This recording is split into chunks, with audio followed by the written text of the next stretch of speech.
Hey, what is going on, everybody? Welcome back to the channel and welcome back to the vlog. Hope everyone is having a fantastic day. We are back with the official reveal of the C8 ZR1.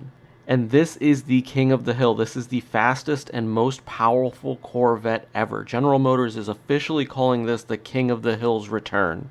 I did leak the information that was made available this morning. I shared all the information at that time. A lot of that information, actually all of that information, has officially been confirmed during the official reveal, but in today's video we are going to go through the entirety of the press release, go over each metric line by line, cover all the information that is available to us, and just watch the beautiful shots of this car in motion. This is a masterpiece. This is a supercar killer. In all honesty, this will knock certain hypercars out of their performance element. And General Motors, the Corvette engineering team, have truly just engineered a marvel and something for all of American automotive enthusiasts to be proud of. So without wasting any more time, if you are stopping by for the first time, please consider hitting the subscribe button. That's all I'm going to do for an intro. Let's dive right into the historic C8 ZR1. All of this information is official from General Motors, so the C8 ZR1 features a 5.5-liter twin-turbo dual overhead cam flat plane crank V8 engine dubbed the LT7. It produces an earth-shattering 1,064 horsepower at 7,000 RPMs. This is not peak RPMs, this is peak horsepower production. And 828 foot-pounds of torque at 6,000 RPMs per SAE guidelines. The most powerful production Chevrolet Corvette, or Chevrolet in general for that matter, and the most powerful V8 ever produced in America from an auto manufacturer. General Motors boasts an estimated top speed of over 215 miles per hour, but during the interview with the engineers, they said this car will do well over that. That was just the number they hit on the track.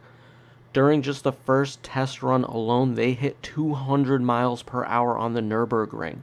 Just let that sink in for a second for those that know the numbers and the metrics and the track of the Nürburgring. That is mind-blowing.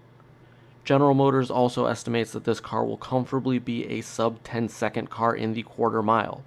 There will be carbon fiber aero packages available that create upwards of 1,200 pounds of downforce at top speed with the massive wing that you guys can see on the back. We will see later in the press release if they have an official name for this performance package. And another major highlight is, we confirmed this morning, the ZR1 revives the historic split rear window design, which I think is truly touching to the roots of Corvette enthusiasts. Internally, this was dubbed the small block Gemini architecture. That was information that was actually somewhat leaked, but I don't think anyone picked up on earlier leaks earlier in the spring from the parts catalog, that there was in fact a twin turbo platform, and Gemini was somewhere labeled, I believe, on that palette of the LT7 that we saw in a leaked photo that I shared on the channel earlier this year. And General Motors made it abundantly clear in the press release, this is more than just an LT6 engine with turbochargers slapped onto it. They virtually optimized every system for a boosted application of the base LT6 to effectively come up with the ultimate combination of boosted performance with the LT6 motor. What that means is, unique to the 5.5-liter LT7 is head castings with unique ports and large combustion chambers. Valve train timing and lift profile is optimized for forced induction, with higher exhaust temps enabling exhaust valves, a completely new intake system, machined combustion chambers, exhaust and intake ports specific to the LT7 over the LT6, and dual ported shroud, ball bearing, mono scroll turbochargers integrated with the exhaust manifolds to reduce the volume and distance from the exhaust valves to the turbine wheel for a very quick response with electronic wastegates.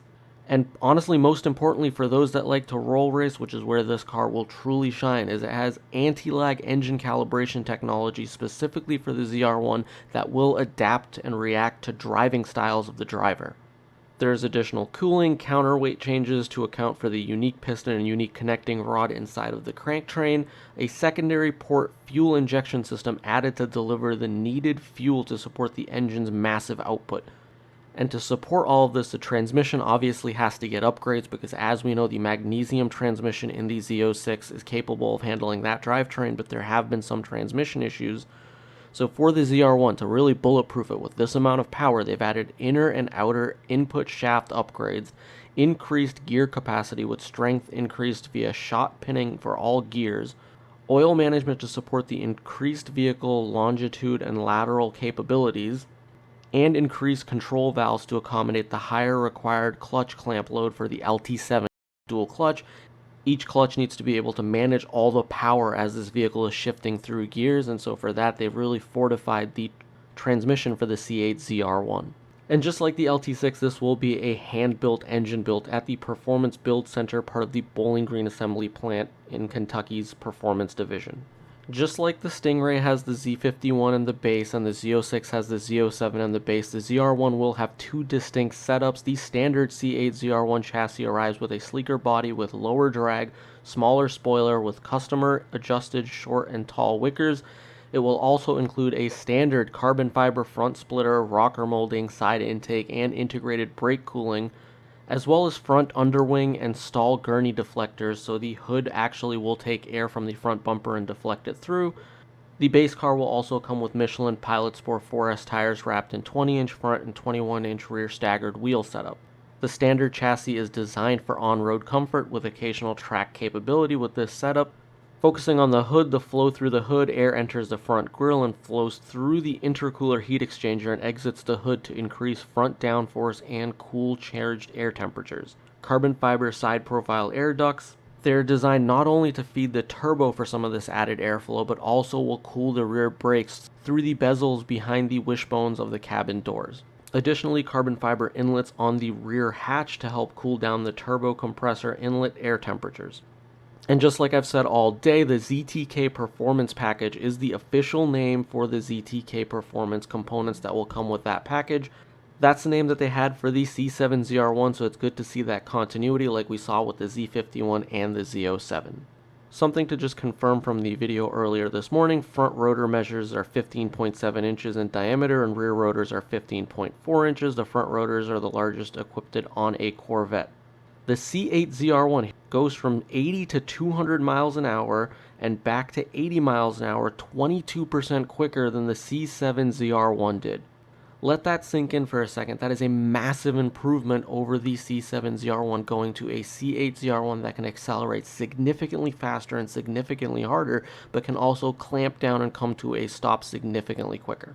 We have to take a quick second to celebrate the split window Corvette design. I think this is truly incredible to see that General Motors is touching back to their roots and their heritage in terms of what they're making available for the C8 ZR1.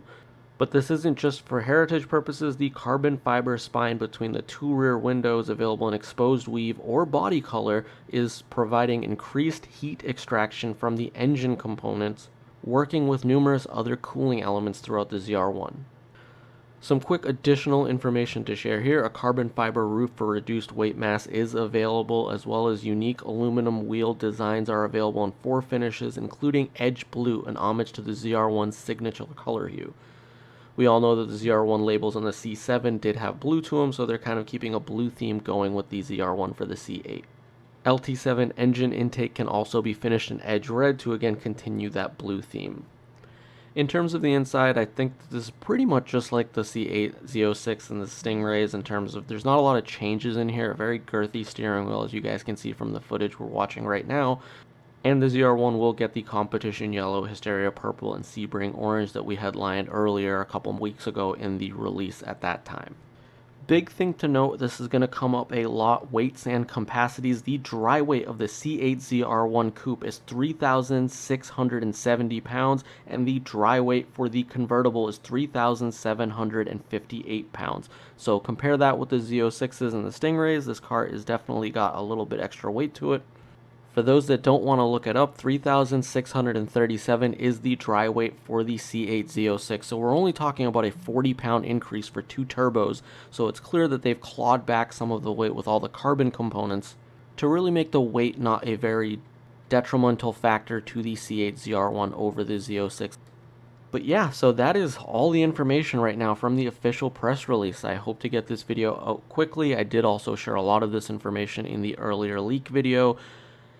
I'm speechless. My initial impressions, I think this is an iconic car.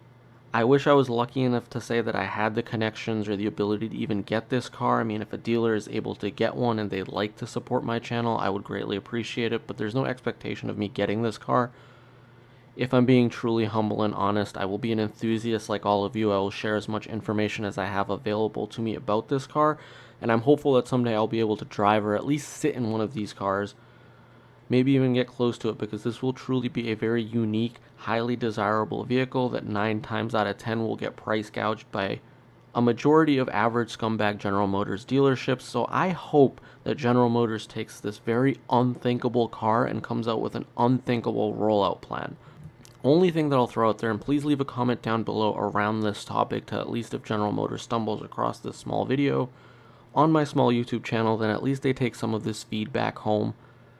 The Corvette engineering team has done a phenomenal job building a truly iconic and historic vehicle, and it only makes sense for General Motors to ensure, whether it's like the Ford GT and they do a vetting process, whether it is a lottery system where it's completely random, however they do it, give everybody a fair chance to realistically get this vehicle. You don't need to give this vehicle to your preferred YouTubers. You don't need to give this vehicle to the press media. This vehicle will sell itself. It's iconic, its presence, its performance numbers. This car is sold out for every car you guys can probably realistically produce at General Motors. Get as many cars of the C8 ZR1 that you can into the hands of the consumer that's going to enjoy them and that's going to champion your brand for generations to come. But that's all I have for today's video. I am shaking just reading some of these numbers and some of these performance metrics. We do not have a price on the C8 ZR1, so I will not speculate any fictitious numbers. But I am excited to see what the future holds for C8 Corvette enthusiasts and Corvette enthusiasts in general. As always, if you are stopping by for the first time, please consider hitting the subscribe button, hit the thumbs up button, leave a comment in the description below. Leave a comment down below on your thoughts about the C8 ZR1, and as always, I look forward to seeing each and every single one of you in the comment sections below.